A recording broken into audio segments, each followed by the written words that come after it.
मैं Narendra Kumar Sharma, associate professor history, government college Devgarh, district Rajsamand.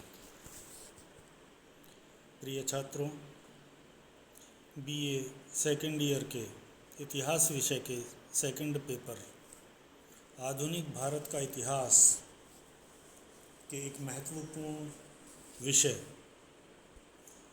आंग्ल मराठा संघर्ष और उसमें मराठों की पराजय के लिए उत्तरदायी कारण या इस संघर्ष में मराठों की असफलता और उसके जिम्मेदार कारण, इस विषय पर हम चर्चा करेंगे। हमने पिछले 3 व्याख्यानों के माध्यम से आपको यह बताने का प्रयास किया कि किस प्रकार भारत के अंदर मराठों तथा अंग्रेज़ों के बीच सत्ता के लिए संघर्ष होता है और किस तरीके से अंग्रेज अपने कूटनीतिक चातुर्य, अपने सैन्य बल और अपनी कुशल सैन्य संचालन के चलते मराठों को, जो भारत की एक प्रबल शक्ति थी, उसे कुचलने में सफल होते हैं। सामान्य तौर पर मराठों की इस संघर्ष में मराठों की असफलता के लिए जो कारण महत्वपूर्ण रूप से जिम्मेदार हैं वो इस प्रकार हैं। सर्वप्रथम जो कारण सबसे अधिक जिम्मेदार है वो है मराठा संघ की आपसी कलह। हम सभी लोग यह भली भांति जानते हैं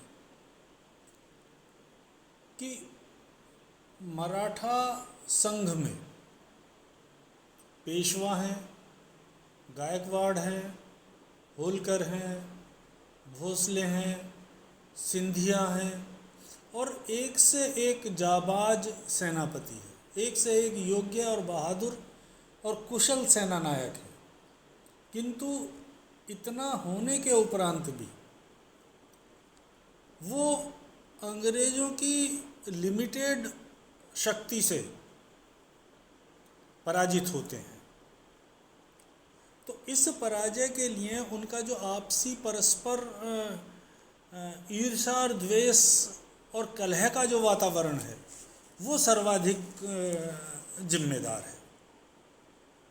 इस संघ के जो सदस्य हैं, चाहे वो पेशवा हो, होलकर हो, भोसले हो, सिंधिया हो, गायकवाड़ हो, आपस में निरंतर संघर्षरत रहते हैं और अपनी शक्ति का अधिकांश हिस्सा वो आपस के संघर्ष में ही गवा बैठते हैं।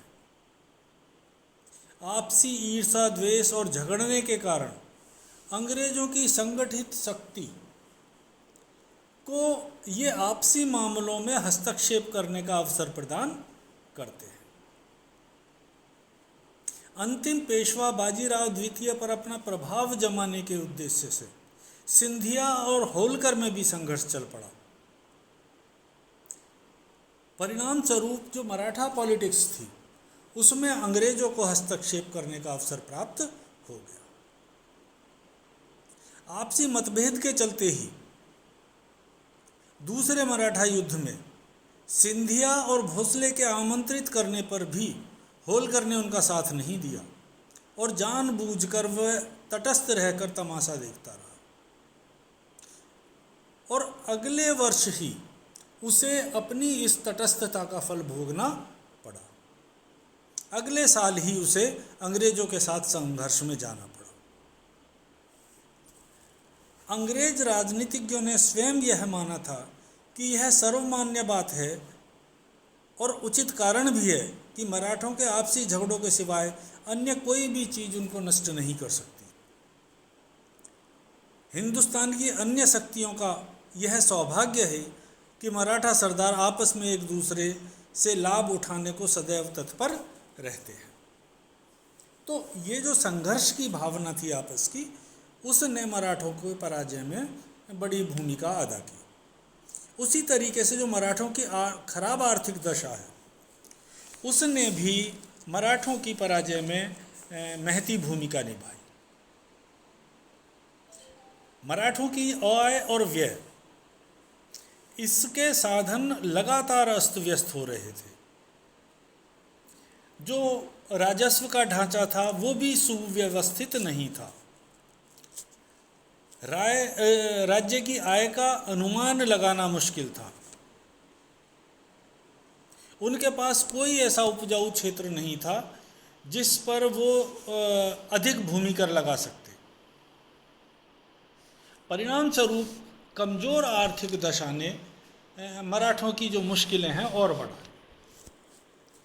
फिर एक अन्य जो महत्वपूर्ण कारण है वो है मराठों की अलोकप्रियता। जनता के बीच मराठों की जो अलोकप्रियता है वो बड़ा कारण था। अपनी आय के लिए मराठे निरंतर आक्रमण और लूटपाट करने की नीति पर चलते थे। ऐसी स्थिति में अपनी सरकार के लिए आदर और सम्मान प्राप्त करना बड़ा मुश्किल होता है। जो जनता की भावनाएं थी वो मराठों के लिए घृणा पैदा करती थी। जो क्षेत्र वो अधिकृत करते थे वहाँ सुशासन के स्थान पर अधिक से अधिक मुनाफा प्राप्त करना उनका उद्देश्य होता था। तो ऐसी स्थिति में किसी भी क्षेत्र की जनता उन्हें सम्मान की दृष्टि से नहीं देखती थी। Doctor A.L. श्रीवास्तव ने लिखा है कि सार्वजनिक सहानुभूति और सहायता भी सुरक्षा की दूसरी पंक्ति बन जाती है। इस दृष्टि से जनता की दुर्भावना भी मराठा विनाश का एक अनिवार्य कारण कहा जा सकता है। तीसरे, जो शिथिल शासन प्रबंध है वो भी एक कारण बनता है। जो पेशवाओं की प्रबंधन शक्ति थी वो बड़ी शिथिल थी। जनसाधारण की भलाई का कोई योजना, कोई कार्यक्रम वो नहीं चला पाते थे। एडवर्ड्स का तो कहना है कि मराठा शक्ति के पतन का मुख्य कारण यह था कि बाद के मराठा सरदार अपनी प्रजा का बिल्कुल ध्यान नहीं रखते थे। वे लोगों की शिक्षा, संस्कृति, सार्वजनिक भलाई के कार्य आदि की तरफ से बिल्कुल अनजान रहते थे। ऐसी स्थिति में जनता की सहानुभूति खो देना कोई बड़ी बात नहीं थी। इसके अतिरिक्त मराठों में केंद्रीय सत्ता या केंद्रीय नेतृत्व का बड़ा अभाव था। पेशवाओं के अधीन, विशेषकर उत्तरकालीन पेशवाओं के अधीन कोई भी ऐसी संगठित केंद्रीय शक्ति नहीं थी जो मराठा सरदारों के हितों के लिए मिलकर कार्य करने को बाध्य करती। मराठा संघ वास्तव में न कोई राज्य था और न ही कोई संघ था। वह तो एक ढीला ढाला सा ढांचा था जिसमें कभी लोग मिल जाते थे और कभी भी बिना किसी बड़े कारण के वो एक दूसरे से अलग भी हो जाते थे। क्षणिक संबंध थे इनके, और इनके बीच केंद्रीय सत्ता या केंद्रीय शक्ति का या केंद्रीय नेतृत्व का बड़ा अभाव था। तो ये भी इनके पतन का एक महत्वपूर्ण कारण बना। फिर उत्तरी भारत पर मराठों के निरंतर जो अभियान थे उन्होंने भी मराठों की पराजय में अपनी योगदान दिया। मराठों का उत्तरी भारत में विजय प्राप्त करना एक बड़ी भूल साबित हुई। औरंगजेब जिस प्रकार औरंगजेब दक्षिण में जाकर एक बड़ी भूल करता है, उसी प्रकार मराठे उत्तर में जाके एक बड़ी भूल करते हैं। Doctor SR. शर्मा का कहना है कि मराठों की सबसे महान भूल उनका उत्तरी अभियान था। गिरते हुए वृक्ष के तने पर चोट करना वास्तव में बड़ा भारी आकर्षण था, परंतु मराठे उसके लिए पूरी तरीके से तैयार नहीं थे। अपने घर के झगड़ों को तय करना बाहरी साम्राज्य के लिए प्रयत्न करने से अधिक जरूरी था, आवश्यक था। तो ऐसी स्थिति में मराठों का जो उत्तरी अभियान है वो भी एक बड़ा कारण बन के उभरता है। और इसी तरीके से उत्तरी अभियान के अंदर पानीपत में जो विनाश हुआ, पानीपत के तीसरे युद्ध में, जो 1761 में मराठों और अब्दाली के बीच लड़ा गया, उस संघर्ष में मराठों को जितनी क्षति हुई, उस क्षति से कभी भी मराठे उभर नहीं पाए। तो परिणाम स्वरूप पानीपत का तीसरा युद्ध और उत्तरी अभियान मराठों की असफलता का एक बड़ा कारण रहा। इसी तरीके से जो राष्ट्रीयता के आदर्श हैं उनका त्याग भी मराठों के लिए भारी पड़ा। शिवाजी के सामने हिंदू पद पादशाही का एक आदर्श था, किंतु आगामी मराठा सरदार इस आदर्श को भूल गए। मराठा सरदारों, विशेषकर इंदौर के होलकर, वो साम्राज्यवाद के नशे में चूर था और हिंदू राज्य की स्थापना के आदर्श को भूल चुका था। राजपूत और जाटों पर आक्रमण करना उसके द्वारा रोज का काम हो गया था। परिणाम स्वरूप जो अन्य हिंदू राज्य थे वो मराठों से शत्रुता का भाव रखने लगे और राष्ट्रीय संकट के समय भी वो मराठों को सहायता प्रदान देने नहीं गए। तो ये जो राष्ट्रीय आदर्श की भावना का त्याग था या राष्ट्रीयता के आदर्श की अवहेलना बड़ा कारण बनता है मराठों की पराजय के लिए। फिर मराठों के अंदर किसी प्रकार का सैन्य अनुशासन नहीं था। मराठा ना तो नवीन ढंग की सैन्य पद्धति से परिचित थे और ना ही उनमें अनुशासन की और संगठन की कोई महत्वता थी। मराठा सरदार भी और मराठा सैनिक दोनों ही अनुशासन में रहना पसंद नहीं करते थे। इनमें मिलकर काम करने की भावना का भी अभाव था।